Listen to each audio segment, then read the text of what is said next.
இந்த வார்த்தையை தெரியாதவங்களே இணையவாசிகளாக இருக்க முடியாது அப்படின்னு சொல்ற அளவுக்கு இன்னைக்கு சோஷியல் மீடியாவோட ஒரு பெரிய சென்சேஷனாகவும் ரொம்ப ட்ரெண்டிங்கான வைரலான ஒரு விஷயமாகவும் மாறிட்டு இருக்கு.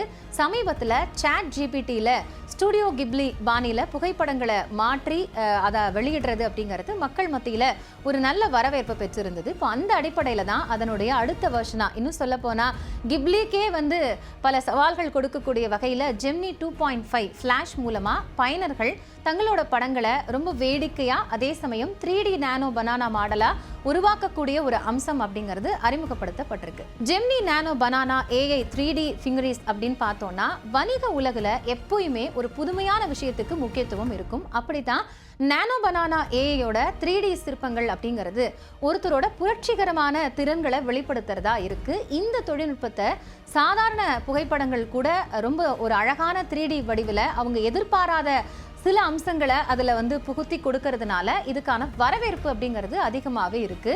அது மட்டும் இல்லை, சில பிராண்டுகளுக்கு வாடிக்கையாளர்கள் அவங்களோட அனுபவத்தை மேம்படுத்துறதுக்காகவும் எண்ட் யூஸராக இருக்கிறாங்க அப்படின்னா அவங்களோடனான அந்த உறவுகளை வலுப்படுத்துறதுக்கும் இந்த மாதிரியான தொழில்நுட்பங்கள் உதவக்கூடியதாக இருக்குது அப்படின்னு சொல்லப்படுது. இந்த தொழில்நுட்பத்தை பயன்படுத்தக்கூடிய வணிகங்கள் அப்படிங்கிறது தனித்து நிற்கக்கூடிய ஒரு நிலைமையும் பார்க்க முடியுது. ஜெமினி நானோ பனானா AI 3D ஃபிகரன்ஸ் அப்படின்னு பார்த்தோன்னா அது என்ன அப்படிங்கிற அடிப்படையான விஷயத்துக்கு சில காரணங்களை முன்வைக்கிறாங்க. பொதுவாக நானோ பனானா அப்படிங்கிறது கூகுளோட மேம்பட்ட ஒரு AI பட எடிட்டரான, அதாவது விஷுவல் எடிட்டரான ஜெமினி 2.5 ஃப்ளாஷ் இமேஜுக்கு வைக்கப்பட்ட ஒரு பெயர். இது எந்த ஒரு படத்தையும் பதிவேற்றம் பண்ணுறோம் அப்படின்னா AI அதில் தனித்துவமாக செயல்பட்டு ரொம்ப அழகான 3D படங்களை நமக்கு உருவாக்கி கொடுக்கும். குறிப்பாக ஆடைகள், இந்த மாதிரியான கெஸ்டர்ஸ் தான் இருக்கணும், முகபாவனைகளில் எனக்கு இந்தந்த செய்கைகள் வேணும், பின்னணியில் எனக்கு பேக்ரவுண்டில் இதெல்லாம் இருக்கணும் அப்படிங்கிற நிறைய சிக்கலான விஷயங்களை கூட நம்ம அதில் ப்ராம்ப்டில் கொடுக்குறோம் அப்படின்னா அது ரொம்ப அழகான படமாக நமக்கு கொடுக்குது. அந்த அணுகலும் அதனுடைய மேம்பட்ட திறனும் இலவசமாக இருக்குது அப்படிங்கிறதும் இந்த AI தளத்தை பயன்படுத்துறது ரொம்பவே எளிது அப்படிங்கிறதுனாலையும் தான் இன்ஸ்டாகிராம், எக்ஸ், ஃபேஸ்புக் இந்த மாதிரி நிறைய சோஷியல் மீடியாவோட தளங்களில் இதனுடைய பங்களிப்பு அப்படிங்கிறது அதிக அளவில் பரவி இருக்கு அப்படின்னு சொல்லலாம். 3D நானோ பனானா அப்படிங்கிறது 3 எளிய வழிமுறைகளில் இந்த முறையில் மாடல்களை உருவாக்குறாங்க. அதாவது ஒரு நிறுவனங்கள் இருக்குது அப்படின்னா அந்த நிறுவனத்திற்கான விளம்பரத்திற்காகவும் ஒரு இண்டிவிஜுவல் அவருடைய தனிப்பட்ட ஆர்வத்துக்காகவும் இந்த ட்ரெண்டிங்கில் கலந்து அந்த புகைப்படங்களை உருவாக்குறாங்க. அது மட்டும் இல்லை, பல பிரபலங்கள், செலிபிரிட்டிஸ் கூட இதில் இணைந்து தங்களோட நானோ பனானா 3D உருவங்களை ஆன்லைனில் பகிர்ந்துட்டு இருக்கிறத பார்க்க முடியுது. எல்லாருமே நானோ பனானா AI ரெட்ரோ ஸ்டைலில் சாரி ட்ரெண்ட் படம் போட்டாச்சு, இப்போ நான் இதை பதிவு செய்யலைன்னா கூகுள் குத்தமாயிடும்னு சொல்லி இளம் பெண் ஒருத்தர் AI இமேஜில் அந்த ட்ரெண்டில் முக்கியமாக ஐக்கியமானது சமூக வலைத்தள பக்கங்களில் படத்தோட பகிர்ந்தாரு. அதுக்கு கீழே சில பேர் அந்த ப்ராம்ப்ட் கேட்டிருந்தாங்க. அதன் மூலமாகத்தான் ஒரு கூட்டம் ட்ரெண்டில் இணைந்தது. அறிமுகப்படுத்தப்பட்டதிலிருந்து இது ட்ரெண்ட் ஆனதுக்கான மிக முக்கியமான ஒரு காரணத்தில் இந்த விஷயமும் சொல்லப்படுது. அதுக்கு அடுத்தபடியாக பார்த்தோன்னா ட்ரெண்டிங்கில் யார் யாரெல்லாம் பிரபலங்களாக இணைந்தார்கள் அப்படின்னு பார்த்தோன்னா சுப்மன் கில் போன்ற கிரிக்கெட் வீரர்கள், சோனம் பஜ்வா, ஜான்வி கபூர் போன்ற பாலிவுட் பிரபலங்கள் கூட இந்த ட்ரெண்டிங்கில் கலந்துக்கிட்டு தங்களோட புகைப்படங்களை வெளியிட்டிருந்தாங்க. பிரபல இந்திய பாடகி நேகா கக்கர் இந்த ட்ரெண்டில் முதல்ல இணைந்தவங்க அப்படின்னு குறிப்பிடலாம். அவங்க தன்னோட புகைப்படத்தை 3D நானோ பனானா பாணியில் மாற்றி இருந்தாங்க. அந்த படத்தை தன்னோட இன்ஸ்டாகிராம் பக்கத்தில் அவங்க ஷேர் பண்ண போது இந்த புகைப்படத்தில் இருக்கக்கூடிய தோற்றம் ரொம்பவே அழகாக வந்திருக்கு, இது நானா அப்படிங்கிறத நம்ப முடியலன்னு பதிவிட்டிருந்தாங்க. இது கூட இந்த விஷயத்தை வைரல் ஆக்குனுச்சு அப்படின்னு சொல்லலாம்.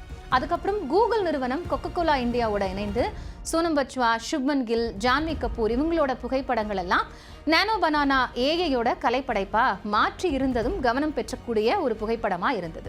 இந்தியாவில் பொறுத்த வரைக்கும் இந்த நானோ பனானா தொழில்நுட்பம் அப்படிங்கிறது அபரிவிதமான ஒரு வளர்ச்சியை பார்த்திருக்கு அப்படின்னு சொல்லலாம். அறிமுகப்படுத்தப்பட்ட ஒரு 2 வாரத்துக்குள்ளாகவே நானோ பனானாவை பயன்படுத்தி அதிகமான புகைப்படங்களை பதிவேற்றம் செய்யக்கூடிய நாடுகளில் இந்தியா முதன்மையா இருக்கு அப்படிங்கிறதும், இந்த மாதிரியான புகைப்படங்களுக்கு இந்தியர்கள் மத்தியில் ஒரு வரவேற்பு இருக்கு அப்படிங்கிறதையும் பார்க்க முடியுது. ஏன்னா நம்மளால நினைச்சு பார்க்க முடியாத சில இமேஜஸ் இருக்கு இல்லையா, ஒரு பெண் தன்னுடைய புடவையை காற்றுல பறக்க விடுற மாதிரி, ரெட்ரோ ஸ்டைல்ல காதோரத்துல அந்த பூ, அதே மாதிரி பாலிவுட்ல சில விஷயங்களை நம்ம பார்த்திருப்போம். அது மாதிரி நீங்க என்ன விஷயங்களை எனக்கு வேணும் அப்படின்னு அந்த ப்ராம்ப்ட்ல கொடுக்குறீங்களோ அது அப்படியே அது ரொம்ப அழகா கொடுக்கறதுனால தான் இதனுடைய அந்த வைரல் அப்படிங்கிறது தொடர்ந்து அதிகரிச்சுட்டே இருக்கு. சரி, இதுல என்ன ஆபத்து இருக்கு அப்படின்னு நம்ம பார்த்தோம்னா, பொதுவாகவே சமூக வலைத்தளங்களில் வரக்கூடிய இந்த AI ட்ரெண்ட் அப்படிங்கிறது காட்டு தீ மாதிரி வேகமாக பரவக்கூடியதாக இருக்குது. அதனால்தான் நம்மளோட ஃபேஸ்புக், இன்ஸ்டாகிராம், ட்விட்டர், இந்த மாதிரி வாட்ஸ்அப்போட ப்ரொஃபைல் வரைக்கும் அது பரவலாக எல்லாரையும் போய் சென்றடைஞ்சு எல்லாருமே இன்னைக்கு ஏஐ ஜென்ரேட்டர் புகைப்படங்களையே தங்களோட டிபியா வைத்திருக்கக்கூடிய ஒரு நிலை ஏற்பட்டிருக்கு.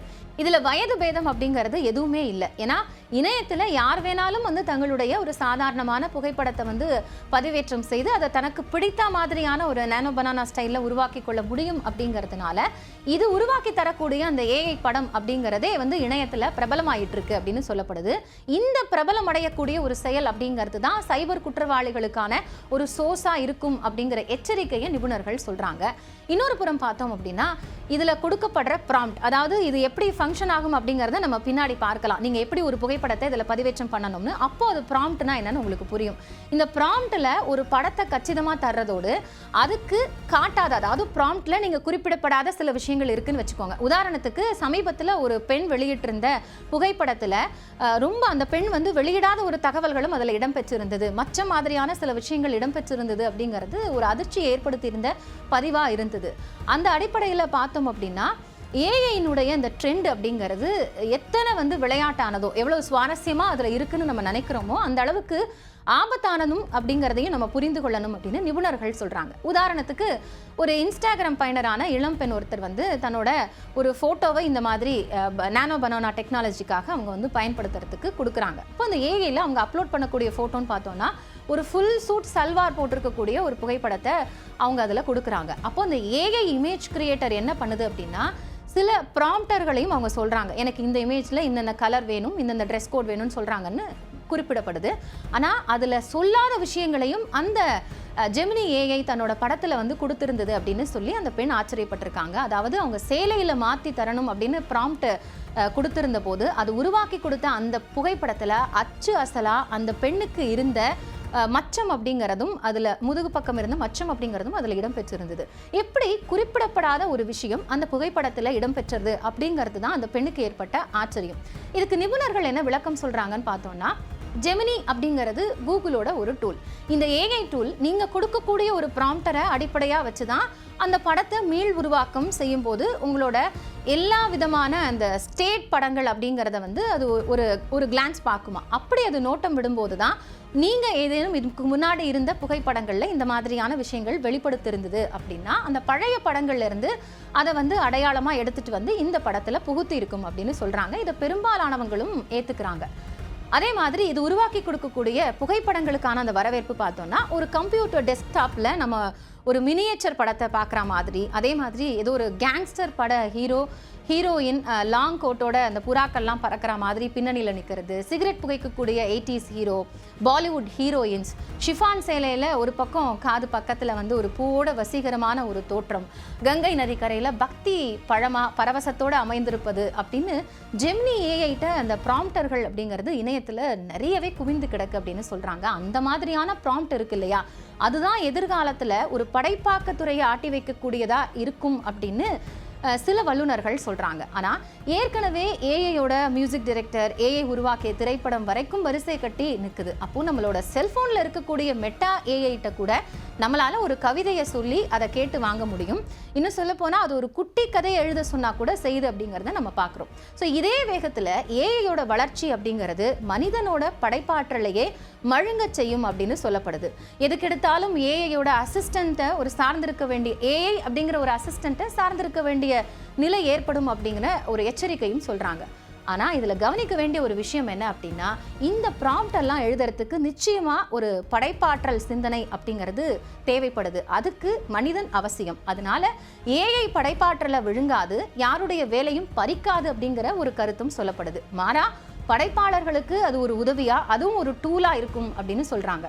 மனிதன் போல சோர்ந்து போகும், சலித்து கொள்ளக்கூடிய, எதிர்த்து பேசக்கூடிய போக்கெல்லாம் இல்லாம சொன்னதை உள்வாங்கி சிறப்பாக செய்யக்கூடிய ஒரு உதவியாளனா ஏஐ இருக்கும் அப்படின்னு நம்பப்படுது.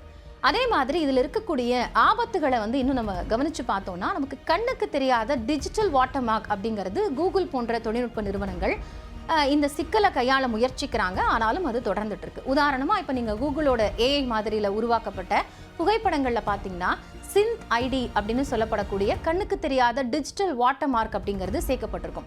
இந்த வாட்டர் மார்க் தான் ஒரு புகைப்படம் ஏஐயால உருவாக்கப்பட்டதா இல்லைனா எடிட் செய்யப்பட்டதா அப்படிங்கிறத தெரிஞ்சுக்கிறதுக்கு உதவக்கூடிய ஒரு டூல். ஆனா இந்த வாட்டர் மார்க்கை கண்டறியக்கூடிய கருவிகள் அப்படிங்கிறது பொது பயன்பாட்டிற்கு வரலங்கிறதும் கவனிக்க வேண்டிய ஒரு விஷயம். இதனாலதான் சராசரியா ஒரு பயனர்கள் புகைப்படத்தோட நம்பகத்தன்மையை உடனடியா சரிபார்க்க முடியறதில்லை அப்படிங்கிறதும் சொல்லப்படுது. நமக்கு நல்லா தெரிஞ்சிருக்கும், டீப் ஃபேக் அபாயம் அப்படிங்கிறது வாட்டர் மார்க் மட்டும் முழுமையான பாதுகாப்புக்கு உத்தரவாதம் அளிக்காதுங்கிறத நிபுணர்கள் எச்சரித்திருந்தாங்க. ஸோ அந்த மாதிரியான அபாயங்களை தவிர்க்கணும் அப்படின்னா சில பாதுகாப்பு வழிமுறைகளை நாம பின்பற்றது அவசியம் அப்படின்னு சொல்லப்படுது. அதாவது இப்போ நீங்க அப்லோட் பண்றதுக்கு முன்னாடி நீங்க இருக்கக்கூடிய உங்களோட லொகேஷன் இது மாதிரியான தகவல்கள் மெட்டா டேட்டால இருக்கான்னு பார்த்து அதை டெலீட் பண்றது ரொம்ப அவசியம். அதே மாதிரி நம்மளோட தனிப்பட்ட இல்லைனா ரொம்ப பிரைவேட்டான சில புகைப்படங்கள் அப்படிங்கிறது இருக்கும். அந்த மாதிரியான படங்களை பதிவேற்றதையே தவிர்க்கணும் அப்படின்னு அறிவுரை சொல்றாங்க. சமூக ஊடகங்களை பொறுத்த வரைக்கும் வலுவான தனி உரிமை அமைப்புகளை பயன்படுத்துறது மூலமாகத்தான் உங்களோட புகைப்படங்கள் தவறா பயன்படுத்தப்படுறதை தடுக்க முடியும். ஜெமினி நானோ பனானா AI 3D ஃபிகரன்ஸ் அப்படிங்கிறது ஏன் இவ்வளோ ட்ரெண்டாகவும் பிரபலமாகவும் மாறி இருக்கு அப்படின்னு பார்த்தோம்னா அதனோட யதார்த்தமான படம் பிடிக்கக்கூடிய அந்த தன்மை, ஏஐ சிறப்பாக செயல்படக்கூடிய அந்த ஒரு விஷயம், அது மட்டும் இல்லை ரொம்ப அழகான ஒரு 3D படங்களை ஃபாஸ்டாகவும் அதே சமயத்தில் எந்த விதமான காம்ப்ரமைஸும் இல்லாமல் கொடுக்கக்கூடிய காரணங்களால தான் இவ்வளவு பிரபலம் அடைந்திருக்கு அப்படின்னு சொல்லப்படுது. ஸ்டுடியோ தரமான ஒரு ஹைப்பர் ரியல் 3D சிலை படங்களை இலவசமாக சில நொடிகளில் உருவாக்கக்கூடிய ஒரு தொழில்நுட்பமாக இந்த தொழில்நுட்பம் இருக்கிறதுனால தான் இது ரொம்ப எளிமையாகவும் இலவசமாகவும் எல்லாராலையும் பயன்படுத்தக்கூடியதாக மாறி இருக்கு. ஸோ இதுவுமே இதோட ரீச்சுக்கு முக்கியமான ஒரு காரணம் அப்படின்னு சொல்லப்படுது. அதனால தான் பயனர்கள் ரொம்ப ஆர்வத்தோட தங்களுக்கு பிடித்த கதாபாத்திரங்கள், செல்ல பிராணிகள், பயணங்களோட புகைப்படங்கள் இப்படி எல்லாத்தையுமே ஏஐ உருவாக்கிய 3D வடிவங்களாக மாற்ற தொடங்கியிருக்காங்க. அவங்களோட படைப்புகளை முக்கியமாக சமூக ஊடக சேனல்களில் பரவலாக பகிர்ந்துட்டு இருக்காங்க அப்படின்னு பார்க்க முடியுது. நானோ பனானா அப்படிங்கிற முக்கியமான அம்சம் இப்போ 2025 ட்ரெண்டிங்கில் இருக்கக்கூடிய ஒரு சோஷியல் மீடியா சென்சேஷன் அப்படின்னு சொல்லலாம். இது வழக்கமாக ஒரு ஃபோட்டோ ஜென்ரேஷன் கருவி மாதிரிலாம் இல்லாமல் ரொம்ப சிம்பிளான ஒரு ஃபோட்டோவை யதார்த்தமான 3D மாடலாக மாற்றக்கூடிய ஒரு சிறப்பு திறன் கொண்ட ஒரு ஏஐ டூல் அப்படின்னு சொல்லப்படுது. அது மட்டும் இல்லை, இப்போ யூசர்ஸ் வந்து ஒரு சிறிய டெக்ஸ்ட் ப்ராம்ப்டர் கொடுக்குறாங்க அப்படின்னா அதுவே இதுக்கு போதுமானது. உதாரணத்துக்கு என்னோட சாரியை வந்து இப்போ பிளாக் கலரில் மாற்றணும் அப்படின்னு சொல்கிறாங்க அப்படின்னா அப்போ அந்த குறிப்பிட்ட அந்த டெக்ஸ்ட்டை மட்டும் அவங்க ப்ராம்ப்டில் கொடுத்தா போதும். அதுவே அதுக்கான நுணுக்கங்களை எடுத்துக்கிட்டு ரொம்ப உயிரோட்டமான ஒரு ஃபோட்டோவை தத்ரூபமாக உருவாக்கி கொடுக்கும் அப்படின்னும் சொல்லப்படுது. ஜெமினி ஏஐ டூலோட வேகமும் அதனுடைய துல்லியமும் தான் அதை தனித்துவமாக காட்டக்கூடிய ஒரு தன்மையாக இருக்குன்னு வல்லுநர்கள் சொல்கிறாங்க. இது பெரும்பாலும் மற்ற போட்டி ஏஐ டூல்களை பார்த்தோம் அப்படின்னா அதை விடவும் ரொம்ப வேகமாக செயல்படக்கூடிய திறன் கொண்டதாக இருக்குது. மிக முக்கியமாக இப்போ அத்தியாவசியமான டீட்டெயில்கள் எதையுமே இழக்காத வகையில் இதனுடைய புகைப்படங்கள் பதிவேற்றம் அப்படிங்கிறது கிடைக்கிறது தான் இதனுடைய மிக முக்கியமான ஒரு சிறப்பம்சம் அப்படின்னு சொல்லப்படுது. அதுதான் இதை ட்ரெண்டுக்கு இவ்வளவு தூரம் தள்ளியதுக்கு முக்கியமான காரணம். இப்போ படைப்பாளிகள், செல்வாக்கு செலுத்துபவர்கள், அன்றாட பயனர்கள் இவங்க எல்லாருமே இந்த நானோ பனானாவை டிக்டாக்ல, இன்ஸ்டாகிராம்ல, யூடியூப்ல போடுறது மூலமாக அது வந்து ரொம்ப வேகமாக பரவிருக்கு. இந்த மோகம் கிட்டத்தட்ட ஒரே இரவுல வந்து ஒரு காட்டு தீ மாதிரி பரவியது அப்படின்னு சொல்லலாம். ஜெமினி நானோ பனானா ஏஐ மூலமா எப்படி வந்து 3D மாடல் புகைப்படங்களை உருவாக்குறது அப்படிங்கிறதுக்கான எளிய வழிமுறைகள் என்னன்னு பார்த்தோம்னா, உங்களோட ஃபோன்லேயோ இல்லை லேப்டாப்லேயோ ஜெமினி செயலியை நீங்கள் பதிவிறக்கம் செய்யணும். அதே மாதிரி நானோ பனானா விருப்பத்தை தேர்ந்தெடுத்து நீங்கள் மாற்ற விரும்பக்கூடிய புகைப்படத்தை அதில் அப்லோட் பண்ணணும். உங்களுக்கு தேவையான ஸ்டைல் பற்றியும் அதில் நீங்கள் ப்ராம்ப்டில் என்னென்ன விஷயங்கள் வேணுமோ அதில் உள்ளீடு மாதிரி பண்ணலாம். ஸோ இந்த மாதிரியான பேசிக்கான ஒரு எளிய வழிமுறைகளை பயன்படுத்தி நீங்களும் உங்களோட புகைப்படங்களை நானோ பனானா ஏஐ 3D உருவங்களாக மாற்றி உங்களோட சோஷியல் மீடியா பேஜில் பகிர்ந்து மகிழலாம். இந்த ட்ரெண்ட் பிரபலமடைந்து வருவதற்கு இன்னொரு முக்கியமான காரணம் அப்படின்னா, யார் வேண்டுமானாலும் எளிய மனிதர்கள் எந்த விதமான எடிட்டிங் டூல் இந்த மாதிரியான சப்போர்ட்லாம் இல்லாமல் இதை வந்து அணுக முடியும் அப்படிங்கிறதும், பிரபலங்கள் தங்களை வந்து அதிக அளவில் இதில் வந்து இணைத்துக் கொள்வதும் இதனுடைய வைரலுக்கு மிக முக்கியமான ஒரு காரணமாக பார்க்கப்படுது. எப்படியும் நீங்கள் வந்து இந்த நானோ பனானா ட்ரெண்டிங்கில் கண்டிப்பாக ஃபோட்டோ போட்டிருப்பீங்க. அப்படி போடாதவங்க என்ன மாதிரியான புது விஷயங்களை நீங்கள் இதில் பார்த்தீங்க அப்படிங்கிறத மறக்காமல் கமெண்ட்டில் ஷேர் பண்ணுங்கள்.